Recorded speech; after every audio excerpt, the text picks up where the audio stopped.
Thank you for attending the Student Organization Summit, and we hope you enjoy the following session. If you're viewing this workshop after the live premiere, make sure to visit our YouTube channel or official website to see an archive of all past discussions and workshops. And now, on to your presentation. Thank you so much for joining us. We are so excited to be here presenting at the Student Organization Summit on hosting a leadership conference at a distance. My name is Amy Everson, and I am the Director of Student Alumni Affairs at American Public University System. And I'm joined today by Dr. Janet Athanasiou. Janet, do you want to take a minute to introduce yourself? Sure. Hi, everyone. Welcome again. So glad, like Amy said, we're so glad you could join us today. My name is Janet Athanasiou. I work as a Student Alumni Affairs Liaison at American Public University System for Amy. I work primarily with the Campus Leadership Program and with the community and volunteer student organizations. Right. So today in our presentation, we're going to give you a little bit of an introduction to American Public University System, just so you have a good understanding of the student population that we're working with, and it'll kind of frame some of the decisions that we made as we go through the conversation. We'll talk about planning a distance leadership conference, working with a minimal budget, creating interest from the participants, and then some of the takeaways we've had from doing this for a couple of years. All right, so American Public University System is a 100% online university, and we offer associates, bachelor's, master's, and applied doctoral degrees. We are accredited by the HLC, and we're just reaffirmed for another 10 years earlier in 2021. Our students are primarily working adults, and so we are almost exclusively non-traditional students, and everyone is either has some working experience, or in our case, a lot of our students come to us with military experience. We have about 60% of our students are somehow affiliated with the military. Either they are veterans or currently serving. An American Public University System is combined of American Military University and American Public University. So we do have that military focus and public service focus that bring in a lot of folks with that military experience. Our office is the Student Alumni Affairs, and it is broken into two main branches.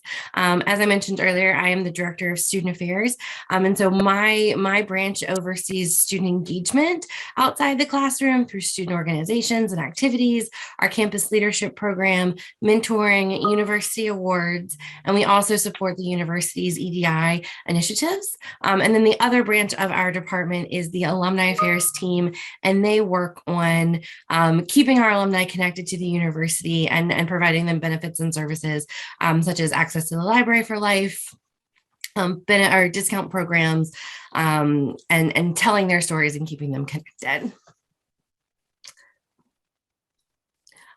So the Campus Leadership Institute, Janet and I last year, as the world was in a very different state. We all know, I don't think that lockdowns, a pandemic, quarantining were on anybody's bingo cards when we were planning for strategic planning and budgeting for 2020. But even our students who are traditionally at a distance and traditionally not used to seeing their peers face to face at any point in time, except for, maybe a couple of community events that we have around the country, they were having the same troubles that brick and mortar students were having with connecting with each other. Life was just very, very different. And so we identified early on that we needed to do something unusual for us, or out of the box for us, in order to engage them in a new way. And so we know from previous experience that our student organization members really benefit if they've got strong leaders. And so our campus leadership program kind of picked up the Campus Leadership Institute torch and started with the planning on that. Janet, do you want to talk about getting buy-in? Sure. Yeah. So as we started planning, it was important to us to show to our campus leaders that the university administration also bought into the idea of developing and providing opportunities for professional development for their leadership skills. And so we worked really hard with our university admin to get the provost to attend and give a keynote address, to invite the president of our university to come as well. Our associate vice president for student alumni affairs, we made sure that she was involved as well, so that we could get that top-down support that we needed in order to be able to devote our time and our energy and our efforts into the Campus Leadership Institute. And so we found that by having the university administration attend and participate and address our campus leaders then felt that they had a certain level of importance and a certain level of cachet. Like it wasn't just a webinar that they could come and attend. They were being given a direct link to some of the university administration, and so certainly felt like that helped to lend a little bit of cachet to their importance and to their value at the university. And then I think as well, when we were planning our conference, it was important to us that we treat it like that we were going to be creating a quality professional development opportunity for our attendees.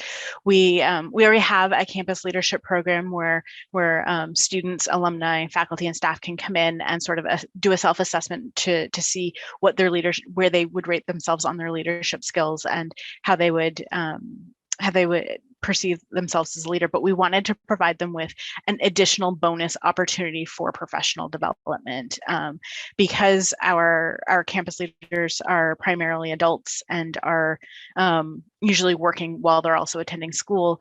There isn't always a lot of opportunity for them to harness or to access professional development through their involvement in student alumni affairs. So we wanted to give them sort of a little bonus content so that they could have something else that they could put on their resume in terms of developing their leadership skills.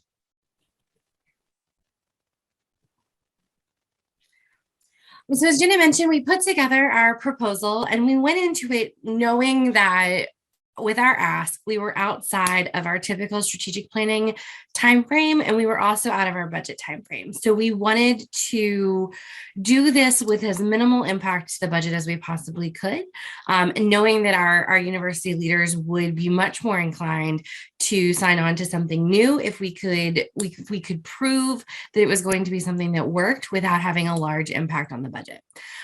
So we were able to use some residual dollars that were left over from another program that had not taken as much as we had initially planned. And really the only cost to us, and we're going to talk a little bit more about how we chose our presenters and how we utilize some internal resources in a little bit. But it was really important to us to be able to utilize those resources to keep our costs down. And so we were able to host the first one for just a couple $100. And that was mainly focused on thank you gifts for our speakers. We wanted them to feel really recognized, and that we valued their participation. And so we were able to utilize the funds that we did have in order to recognize those. But when it came to planning and programming and promotion and all of that, we were able to keep all of our costs down by utilizing internal resources that we already had, which really made it enticing for our leadership to sign on to, because the ROI was really high. The second year, we did ask for a little bit more than we had asked for previously, and we wanted to be able to do that. And so we could provide a thank you gift for everyone who attended, and something that ties into the theme, which we'll talk about a little bit more, so that they were able to have something tangible from the event. And then we also provided those same speaker gifts. But we really, over the 2 years, the first year, I think we spent a little less than 300, and the second year we spent less than 500 on keeping, on hosting the event. So we were able to keep it pretty minimal, and provide the best opportunity for our students with a minimal budget. And I think it certainly helps that because it's a virtual conference, we're doing everything through Zoom rooms. And so there's, when you don't have to pay for a space to host and develop your leaders, it's a lot easier to keep your costs down. So while Zoom fatigue is real and it's a thing, it was certainly helpful for us to be able to host multiple sessions across multiple Zoom rooms for our students. But in terms of recruiting presenters, I think Amy has mentioned this. We've done our Campus Leadership Institute for 2 years now. We launched the first one in 2020. We just had our second one in 2021. And we wanted to make sure that we were going to, because we were dealing with a little budget, and we know that our students are doing amazing things, and we know that people connected to our university are doing amazing things. So we wanted to make sure that we were recruiting presenters that would be, and we could draw on experience at the university. And so when we went into planning and started specifically asking people if they would be interested in participating in our Campus Leadership Institute, we literally started from the top down. So we did ask our provost to be the opening keynote speaker to come in and speak. We had the vice president for student services come in and give updates and be really accessible to our students in terms of taking questions from the audience, and really wanting to be able to touch base with our students directly in an opportunity that she didn't normally get. But in addition to that, we also wanted to make sure that we were using the resources that were available to us. So we discussed, we had a session with our career services team so that our students and our participants could learn how to harness the experiences that they were gaining as campus leaders in a leadership opportunity onto their resume, and perhaps translate that into things that they could put into their employment world. We had made a session with our marketing team to be able to sort of talk about leveraging social media. We worked with our conduct office to host a session about being able to resolve conflict over the internet in a respectful and engaging way, instead of just resorting to name calling and then student code of conduct violations and things like that. We also, because we know our students are out there doing really great things, we were intentional about hosting sessions where students could talk directly to other students. So we've had three separate panel discussions, one for chapter presidents. And so we invited specific student organization chapter presidents who had been demonstrating leadership skills, or had been in the role for a long time, or who hadn't necessarily been in the role for a long time, but had been we knew of them through other opportunities, and we knew that they'd been doing really great things. And so we wanted to be able to have them come in and share their experiences as well. So participants who were new chapter presidents or were interested maybe in one day being a chapter president could come in and listen and learn and ask questions directly of our presenters. Along the same lines, because we have a lot of turnover in our chapter advisor population, we did the same thing for our chapter advisors. Our chapter advisors are faculty and staff members who are volunteering in this role to work with these students. And so we had some chapter advisors that had been doing this for a long time. We had a chapter advisor who I don't know how she uses it in the real world, but she's got an amazing skill in recruiting and getting and holding chapter elections at a distance. And so we had her come in to share her experiences. We had a few other chapter advisors that have been doing it for a while and have the institutional memory to be able to share with new chapter advisors. And so to talk about their own experiences. And then additionally, in our most recent CLI, we also included a panel for mentors. We expanded the Campus Leadership Institute to include our mentoring population. And so we had some really established and well-connected mentors come in and talk to new mentors about building those relationships and forging ahead and being available to help other students. And those discussions, I think when we get our feedback from our participants, those sessions are always the ones that people speak most highly of. They're very excited to be able to kind of get that hands-on peer-to-peer networking opportunity that they wouldn't otherwise have. And I think the first year, as we kind of had this idea and it was brewing, we kind of came to it as we had a collection of a laundry list of we should create a new training for X, Y, or Z. And so this became the opportunity that we could host all of those events at one time in kind of a very intentional way. And then as, the first year we got some of those feedback and our students were very excited about it and they wanted to be more involved. It's grown into the second year. We opened it up for proposals. And we're going to talk a little bit later. The third year, we're hoping to have more student involvement in the planning. And so it's really, it was well received that first year as we were kind of like, I don't know, how they're going to, engage with this and if they're gonna receive it in the way that we want them to receive it. And so as they did, we've been able to incorporate them more and more, and they want to share their own experiences during that time.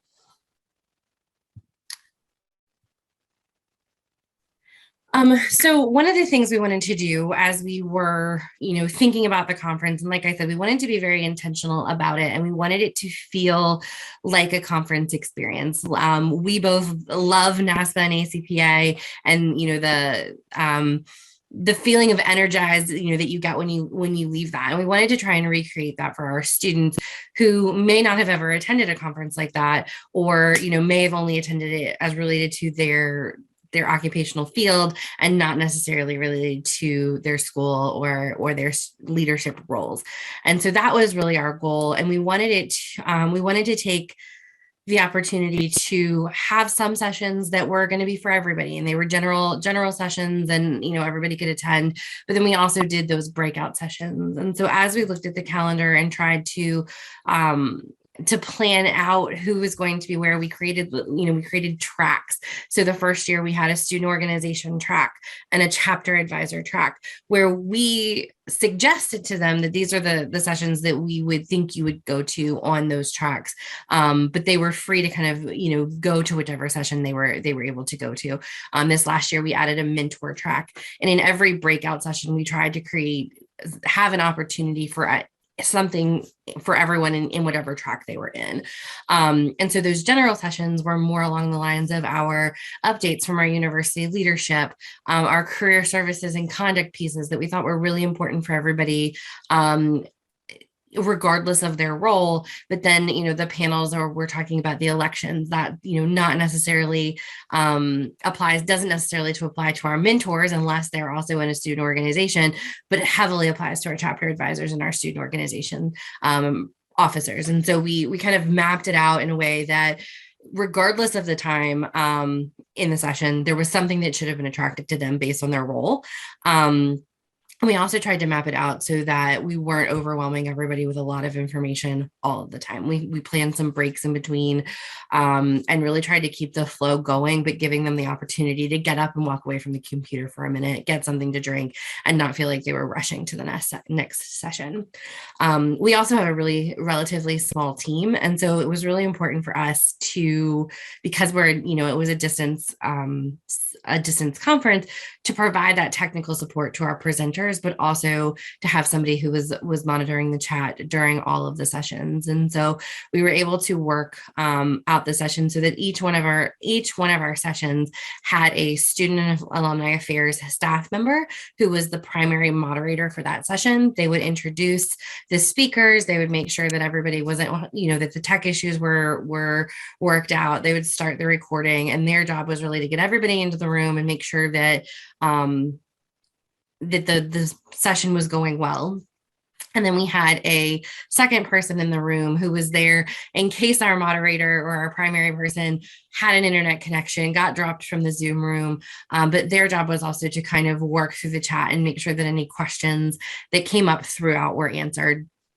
And that way everyone had, kind of had a team in their room. They were there and prepared for the session, and also provided a little bit of support to our presenters, most of which by this point in time, even through the first year, were pretty familiar with Zoom. And by the second year, we're pros. It's still, we found it really helpful to have somebody in there to help facilitate in case something went wrong.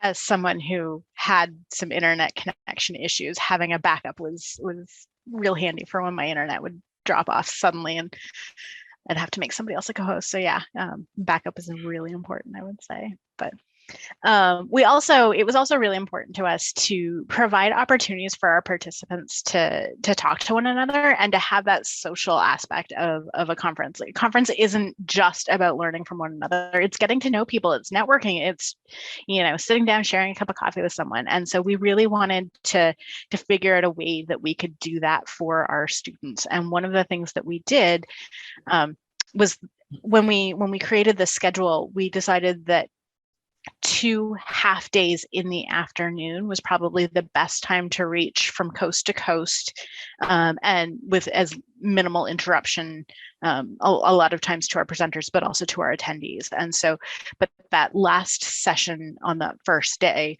was always something that was a little bit more social. And so for the past 2 years, we did we held some trivia and sort of did a pub quiz trivia and then called it happy hour. And again, our students are adults, so we told them they could join with whatever beverage they wanted. Most of it was water, but we framed it as a happy hour. And so we kicked off with random trivia and awarded prizes to the person that got the most right, and bonus prizes to a few other people. But then there was also time in between the questions and both before and after we actually asked the questions for our participants just to chat and sort of be like, what'd you go to today? And what'd you learn? And, what have you. And so it was really important for us to provide some social things built in so that it didn't just feel like they were being lectured to the whole time.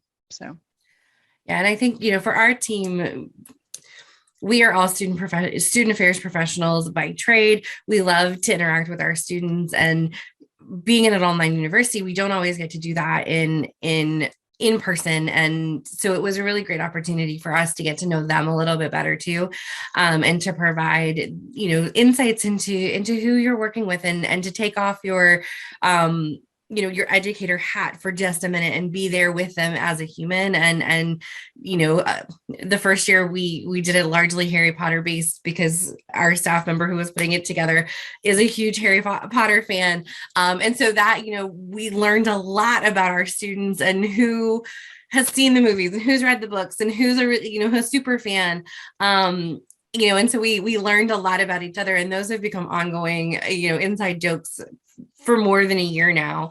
And so we really, I think everybody benefited from that, social aspect as well. And so it doesn't just have to be, a learning outcome. We had lots of learning outcomes over the 2 days, but, for that 1 hour, we just got to have fun. And that was, I think really important for everybody.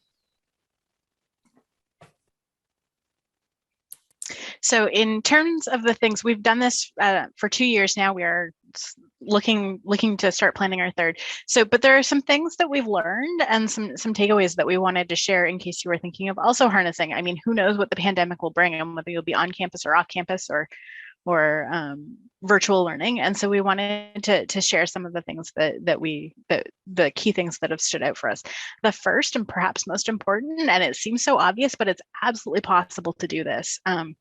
We solicited feedback from those who registered and attended, those who registered and weren't able to attend, and then those who didn't come at all, and really wanted to see what they were getting out of their experiences. And our feedback shows that we know that our leaders are seeing the value in us offering us. They were so glad. Amy actually has a personal note written by one of our student leaders thanking for the invitation and for being there. I mean, the student took the time to actually sit down and write something out, which we're always so excited about. But we've learned that our students are looking for more professional development, and they may not always be able to harness it as we're giving it. And so we like the student organization summit, we recorded all of our sessions so that people can access it on their own time and when it works for them. But we wanted to make sure that the possibilities were there.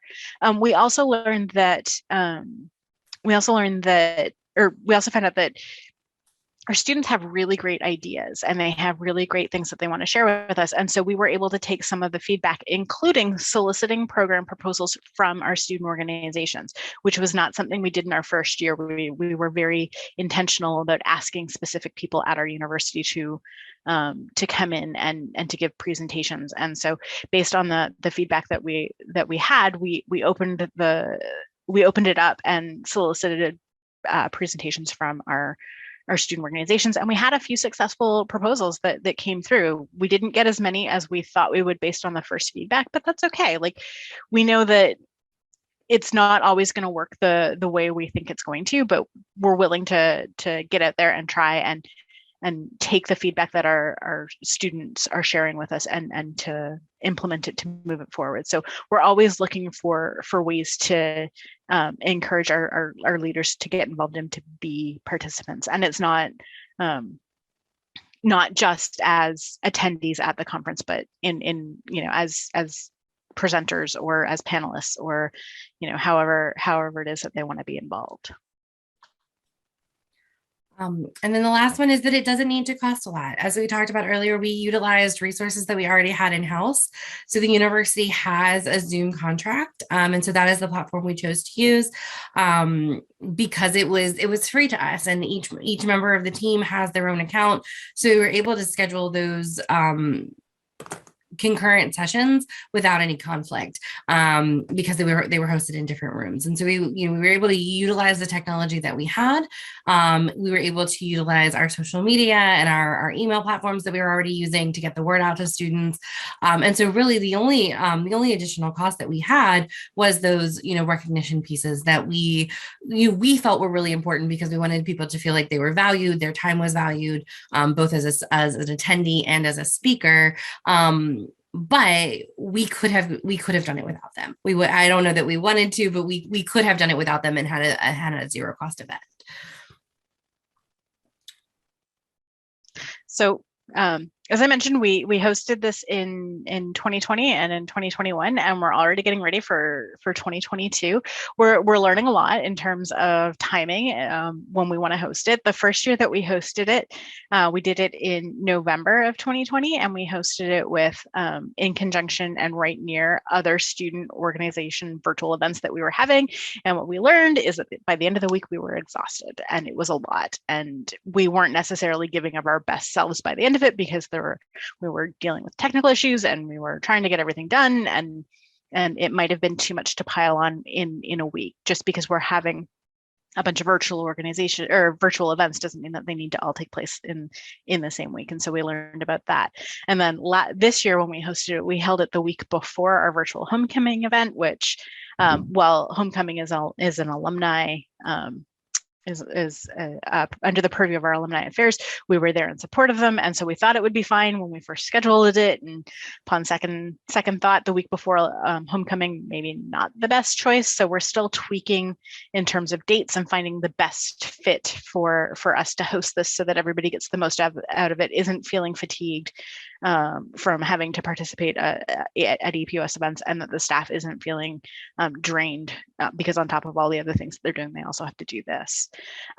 What we're also learning, as I mentioned, we solicited feedback from our participants, is that we want to continue to harness to get students involved. And so what we're thinking about is having a committee, instead of just Amy and I planning it, having a committee to help plan it and to involve students in the planning part of it.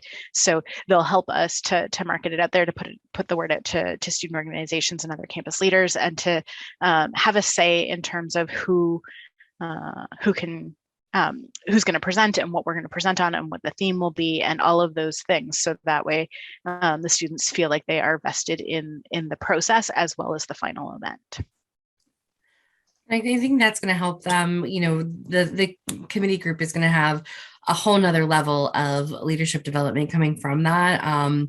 We've learned, I think the first year we were like, oh, it's a bunch of Zoom calls, it's going to be fine. And it does, there's a lot of planning that goes into it. And so it is a little bit, more involved in that. It is a little bit more,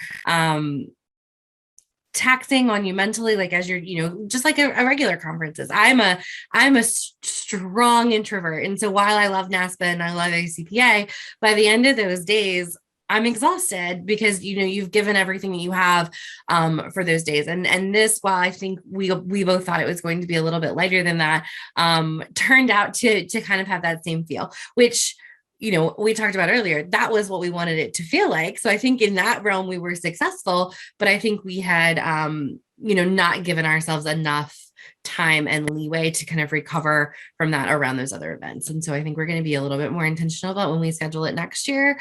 As Janet mentioned, just so we're feeling stronger coming in and going out of it. And making sure that our students have that full, well-rounded experience. All right. Well, thank you guys so much for attending today. And we do have time for a couple of questions. If you have them, feel free to put them in the chat box. If not, if you have questions later or would like to reach out to us, our email addresses are on the screen. Janet and I both have our individual email addresses on there, but there's also the department email.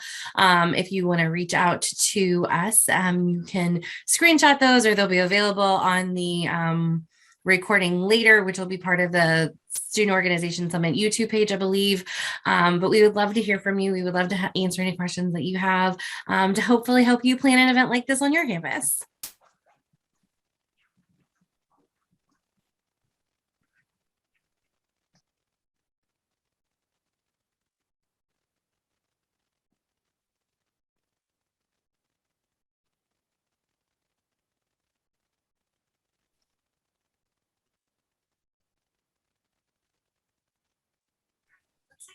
Questions, but thank you guys again. Oh, sorry.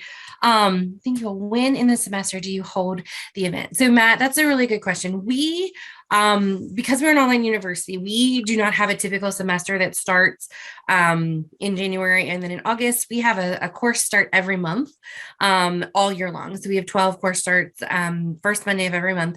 So we pick them based on the quarter that we're in. And so typically the last 2 years we have hosted it in quarter 4. And so we did October this year and it was November the year before. We are still looking at that like mid-fall range because our organizations do tend to have their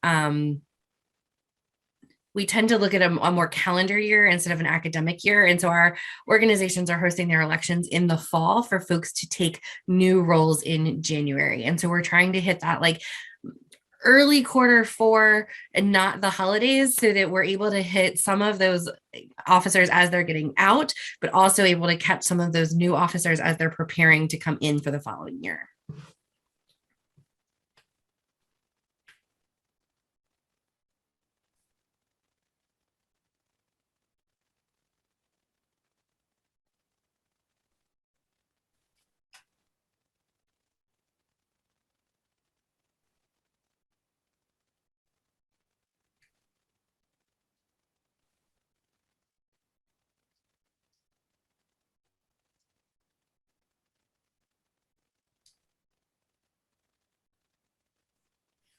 Over the course of the 2 days, Matt asked another question in the chat, and which I really love.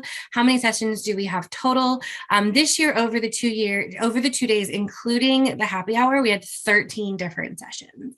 And so we start each day with a group session. We end each day with a group session. And then we have been able to have 2 breakouts in between. And those usually have 2 to 3 sessions at a time, just depending on what we're offering. So like the panels that we have for our chapter advisors, university or chapter presidents, and our mentors, we host those at the same time. And then usually we have 2 other sessions during the breakouts that they're able to go to. And that's largely limited by the number of people on our team. As I was talking about earlier, we like to have a moderator in there and then a support person.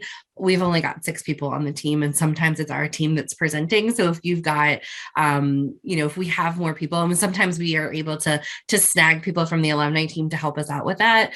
But we're really limited into the people on the team. If we had more people, I think we'd be able to do more sessions at a time.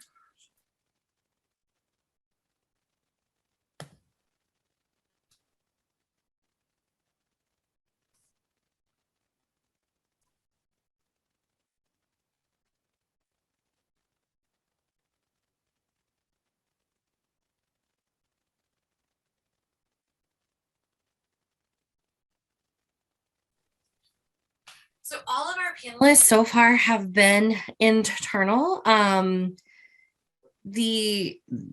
the panels that we do for the presidents and the chapter advisors and the mentors, all of those are people who have been involved in those roles either for a long period of time and have shown outstanding, long-term efforts, or, for one of our chapter presidents, she was relatively new to the role, but had come on really strong. And so we wanted her perspective as a new president for what she would want, what she would have wanted to know coming in had she been able to talk to somebody before. So we tried to get a wide variety of those. For the other panelists so far, they have all been internal. We've utilized our faculty, who are, some of them have been involved as chapter advisors, some of them haven't, to talk about areas of EDI or fighting your inner critic and how to overcome that. We've also used other departments such as career services, and they talked a little bit about how to market your volunteer service for your job opportunities, or our conduct office to talk about, managing escalations or managing conflict in a social space. And so we've really been able to utilize our internal resources and other departments at the university to cover a wide variety of topics. Over the last 2 years, we have had, I want to say, 30 presenters each year, that like 30 to 35 presenters each year over the course of the 2 days. And we actually don't use Zoom to register our students. Our university events team uses a platform called Splash. And so we are able to put our schedule on there and have them indicate which sessions they would like to attend. We don't lock them into that, but it gives us an idea as to which sessions are going to have the most people. And so through Splash, we get a notification that they've registered, and then are able to send a confirmation through that has a link to all the Zoom sessions. And so they're able to add it to their calendar from that document that we send them for whichever ones they want to go to. And we send the full schedule anytime we send a reminder or their confirmation. I don't know. I'm not sure what that we've ever used Sign Up Genius, but Splash is a really, let me see if I can find our conference site. I dropped that. Oh, here we go. And then let me share it, and I will see. Can you guys see it now? Yeah. Okay. So this was this year's site, and the RSVPs are closed, but when the RSVPs were open, they were able to click the RSVP button, and then it would give them the drop down that says, I want to attend the opening session, I want to attend this breakout. And so they could check as many as they wanted to. They put their information in there, their name, their email address, their student ID, their relationship to the university. And then through Splash, we were able to pull an Excel file of the RSVPs that let us know which sessions people were interested in coming, and gave us their email addresses so we could follow up for the confirmations.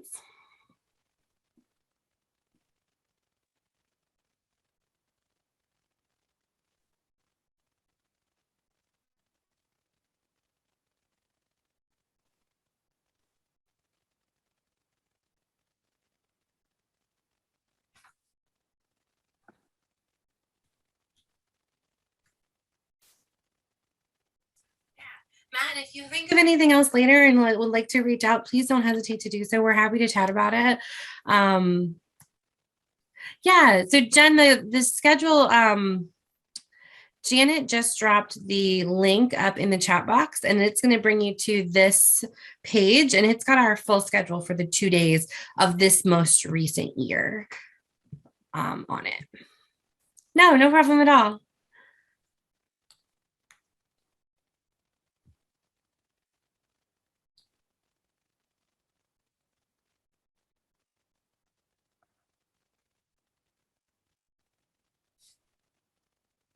So you will see here, we did schedule them for 45 minutes, and I talked about that a little bit earlier. And so that gave people, if they ran all the way to the time, it still gave people a couple of minutes between sessions to get up and go get a drink, to go to the washroom, to do whatever they needed to do. And most of them, ran to like that 35, 40-minute period. So even then they were able to check email or, check in with work if they were doing this while they were at work, gave them time to work around what else is going on.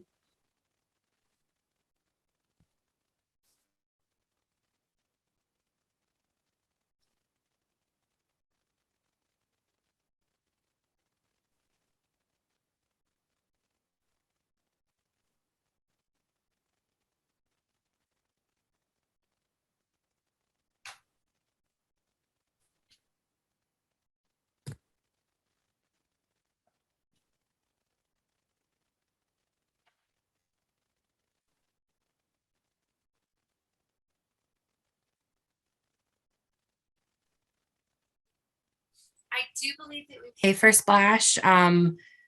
Our department does not pay for Splash, but it is something that our university events team uses for other events that they host. We have a doctoral residency. We've got a couple of community events that happen across the country typically. So it's something that they have a contract for already. So it wasn't any additional cost for us.